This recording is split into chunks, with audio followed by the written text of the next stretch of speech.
Assalamualaikum warahmatullahi wabarakatuh. Halo semuanya, kami kelompok 2 dari kelas 12 MIPA 1 SMA Negeri 2 Cimalaka akan menjelaskan mengenai kemajuan ilmu pengetahuan dan teknologi di bidang ekonomi. Nah, sebelum kami menjelaskan apa saja sih perkembangan teknologi yang terjadi di Indonesia, kami akan memperkenalkan diri terlebih dahulu. Assalamualaikum warahmatullahi wabarakatuh. Perkenalkan, nama saya Melina Vitasari, nomor absen 16. Perkenalkan, nama saya Febri Nur Aini dari nomor absen 12. Perkenalkan, nama saya Raffi Hermawan, nomor absen 21. Assalamualaikum warahmatullahi wabarakatuh. Perkenalkan, saya Randy Herlandi, absen 24 dari kelompok 2, kelas 12 MIPA 1. Saat ini, masyarakat lebih mengarah ke arah yang lebih modern. Hampir saat ini, semua kehidupan manusia dilakukan dengan cara baru yang serba canggih. Pengertian dari iptek sendiri adalah ilmu yang mempelajari tentang perkembangan teknologi dengan berdasarkan ilmu pengetahuan. Tujuan sederhana dari perkembangan iptek adalah untuk mempermudah kehidupan manusia. Ilmu pengetahuan dan teknologi berfungsi mendorong kemajuan peradaban manusia. Jika dimanfaatkan dengan baik, maka ilmu pengetahuan dan teknologi juga dapat meningkatkan daya saing dan kemandirian bangsa dalam mencapai tujuannya.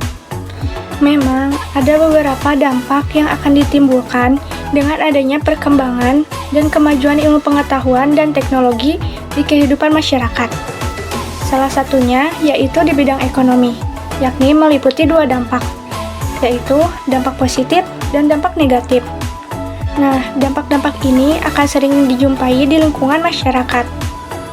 Ada beberapa dampak positif yang ditimbulkan dari perkembangan iptek dalam bidang ekonomi. Yang pertama, mendorong perkembangan ekonomi digital karena ilmu pengetahuan dan teknologi dapat mendorong perkembangan ekonomi digital melalui inovasi teknologi, efisiensi operasional, dan penciptaan lapangan kerja baru. Inovasi iptek dapat mempercepat proses produksi, meningkatkan kualitas produk, dan menciptakan layanan baru yang mendukung pertumbuhan sektor ekonomi. Selain itu, adopsi teknologi dapat meningkatkan daya saing suatu negara atau perusahaan pasar global, membuka peluang investasi dan meningkatkan produktivitas secara keseluruhan. Iptek di bidang ekonomi yang kedua adalah memudahkan proses ekspor dan impor dengan memperkenalkan inovasi dalam logistik, komunikasi dan manajemen bisnis. Teknologi informasi memungkinkan pelaku bisnis untuk mengotomatisasi dan mengoptimalkan rantai pasok, mengurangi biaya pengiriman, dan meningkatkan efisiensi logistik. Selain itu, perkembangan dalam teknologi komunikasi memungkinkan pertukaran informasi yang lebih cepat dan efisiensi antara pemangku kepentingan dalam proses ekspor dan impor. Sistem manajemen terintegrasi yang didukung oleh iptek memfasilitasi pemantauan transaksi keuangan dan persyaratan regulasi, meminimalkan kesalahan dan meningkatkan transparansi. Ini membantu mempercepat proses izin, pemeriksaan bea cukai, dan dokumen lainnya yang terkait dengan kegiatan ekspor dan impor. Dengan demikian, pemanfaatan iptek dapat secara signifikan memudahkan dan meningkatkan efisiensi proses ekspor dan impor, mendukung pertumbuhan perdagangan internasional. Adapun dampak positif yang ketiga, yaitu dapat meningkatkan transaksi non-tunai yang lebih memudahkan proses jual beli dengan menyediakan infrastruktur dan solusi teknologi yang memudahkan pelaksanaan pembayaran elektronik. Karena alasan keamanan yang memungkinkan dapat mengurangi resiko penipuan serta memudahkan akses layanan keuangan tanpa perlu membawa uang tunai. Kemudian dalam iptek terdapat juga dampak negatifnya. Yang pertama yaitu memicu kesenjangan sosial. Meskipun iptek telah meningkatkan kemajuan ekonomi secara keseluruhan, ternyata dampaknya tidak selalu merata di masyarakat. Masyarakat yang kurang memiliki akses ke iptek akan cenderung tertinggal dalam persaingan ekonomi. Hal ini tentunya dapat memperburuk kesenjangan ekonomi, di mana kelompok yang lebih kaya semakin kaya, sementara kelompok yang lebih miskin terus merosot. Dampak yang kedua dari iptek di bidang ekonomi adalah tergantinya tenaga kerja oleh mesin karena kemampuannya untuk mengotomatisasi tugas-tugas yang sebelumnya dilakukan oleh manusia.